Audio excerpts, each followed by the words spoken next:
हाँ तो बच्चों, ये तो भारतीय संविधान की जो विशेषताएं हम आपको बता रहे थे इससे पहले जो क्लास हुई थी उसमें हमने बताया था कि आपके भारतीय संविधान की 5-6 मुख्य विशेषताएं मैं बताकर गया था। तो इसी कड़ी में आप और भारतीय संविधान की जो मूलभूत जो विशेषताएं हैं वो भी आप देख सकते हैं कि राज्य नीति के निर्देशक जो तत्व हैं वो भी क्या है कि हमने लिए हैं। भारतीय संविधान का भाग 4 अनुच्छेद 36 से 51 तक 36 to 51 तक जो नीति निर्देशक तत्व है उनके बारे में लिखा गया है। और नीति निर्देशक तत्व जो हमारे जो संविधान निर्माता हैं उन्होंने आयरलैंड का जो संविधान है उनका अनुसरण करते हुए लिया गया है।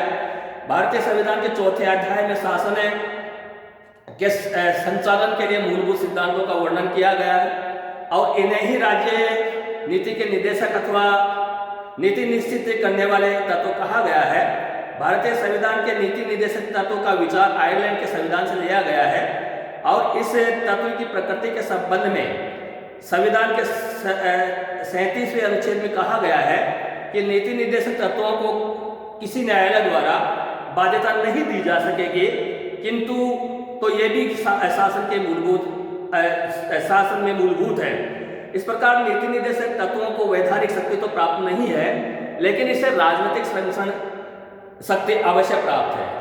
इन तत्वों में भारत राज्य का एक वास्तविक लोक कल्याणकारी स्वरूप देते हुए आवश्यक सिद्धांतों की घोषणा की गई है।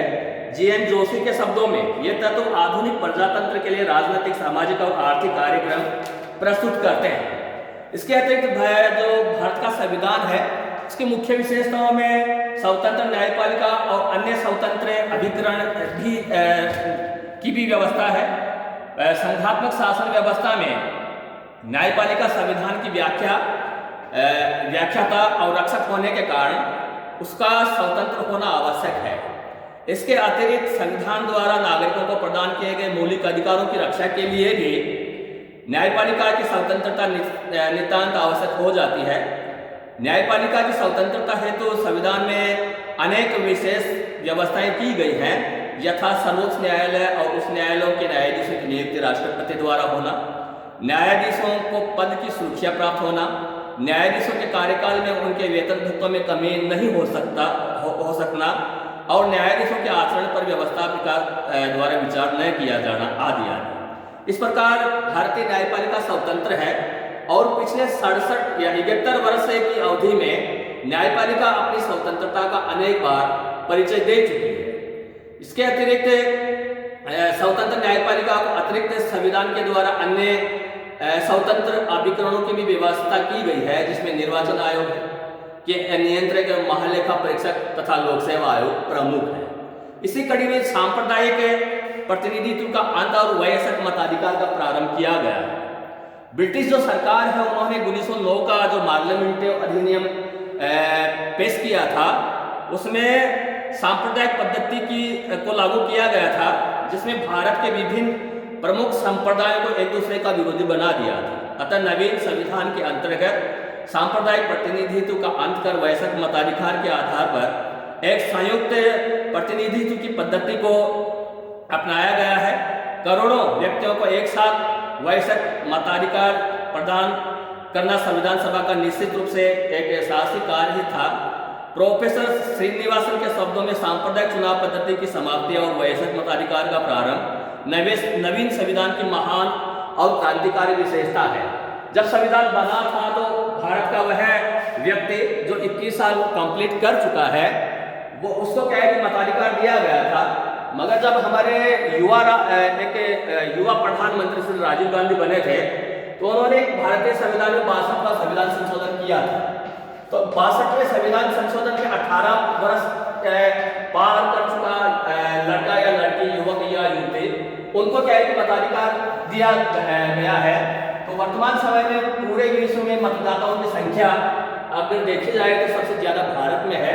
तात्कालिक विपक्ष के जो नेता थे, दिवंगत जो हमारे पूर्व प्रधानमंत्री भी थे, अटल बिहारी वाजपेयी ने इस संविधान संशोधन की काफी प्रशंसा की थी और इस 62वें अमेंडमेंट को उन्होंने वीरों का संविधान संशोधन कहा था। यानी कहने का मतलब है कि 18 साल के ऊपर जितने भी जो लोग हैं उनको वोट कास्ट करने का अधिकार दिया गया है। इसके अतिरिक्त यहाँ क्या है कि एकल नागरिकता है। अभी जैसे मैं बता रहा था कि जो फेडरल जो सिस्टम है, अमेरिका जैसा जो राज्य है वहाँ संघात्मक व्यवस्था की स्थापना की गई है और वहाँ के जो नागरिक हैं उनको डबल नागरिकता दी गई है। एक वहाँ का की नागरिकता जिस स्टेट का वह निवासी है, जैसे मान लीजिए आप अमेरिका में रहते हैं और जॉर्जिया स्टेट में आप रहते हैं, तो आपको पहले क्या है कि सिटीजन ऑफ जॉर्जिया दी जाएगी और उसके बाद में आपकी दूसरी नागरिकता सिटीजन ऑफ अमेरिका दी जाएगी। यानी कहने का मतलब है कि फेडरल सिस्टम में डबल सिटीजनशिप का प्रावधान है, मगर यह भारत का जो संविधान है, भारत में क्या है कि आपको डबल नागरिकता नहीं दी जाती है। जैसे आपको ये नहीं कहा जाएगा citizen of Rajasthan, citizen of India, यहाँ केवल एक ही नागरिकता मिलती है तो सिटीजन ऑफ इंडिया होता है। तो यहाँ भारतीय संविधान में एकल नागरिकता का प्रावधान है। भारतीय संविधान के द्वारा संघात्मक शासन व्यवस्था की स्थापना की गई है और सामान्यतः ऐसा समझा जाता है कि संघ राज्य के नागरिकों को दोहरी नागरिकता प्राप्त होनी चाहिए। प्रथम संघ की नागरिकता और द्वितीय राज्य की नागरिकता। संयुक्त राज्य अमेरिका और अन्य राज्यों में ऐसी ही व्यवस्था है, लेकिन भारतीय संविधान के निर्माताओं का ये विचार था कि दोहरी नागरिकता भारत की एकता को बनाने के लिए बाधक सिद्ध हो सकती है। अतः संविधान निर्माताओं